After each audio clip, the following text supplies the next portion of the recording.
आज आम्ही तुम्हाला व्यवस्थित रेसिपी पण सांगणार आहे की आम्ही बनवतोय तरी काय आणि कसं.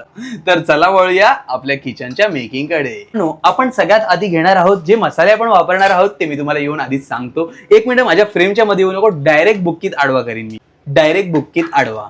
Very good. आता काहीच मी तुम्हाला मसाल्यांसोबत इंट्रोड्यूस करतो, या भेटूया मसाल्यांना. पहिले आपण घेणार आहे मित्रांनो मसाला, तर आपण घेऊच, पण त्याच्या आधी आपण घेणार, हा बोल.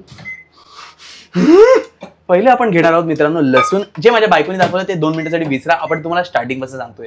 आता आपण घेणार आहोत लसूण, त्याच्यानंतर आपण घेणार आहोत थोडंसं अमूल बटर. आणि ह्या बटरला जे आता शिवानी तुम्हाला वाटी येऊन अशी तोंडासमोर दाखवली ते होतं बटर आणि लसूणला एकत्रित करण्याचा प्रोसेस. त्याच्यासाठी आपण एका वाटीत बटर आणि लसूण घेणार आहोत आणि ते आपण ओव्हन मध्ये टाकणार. आता जे उडते ती जी फाटते ती फाटते लसूण आणि बटर यांची एकत्रित होण्याची. जरा ना चांगले शब्द वापर. जेव्हा शडाप माझ्या आणि त्यांच्यामध्ये येऊ नकोस.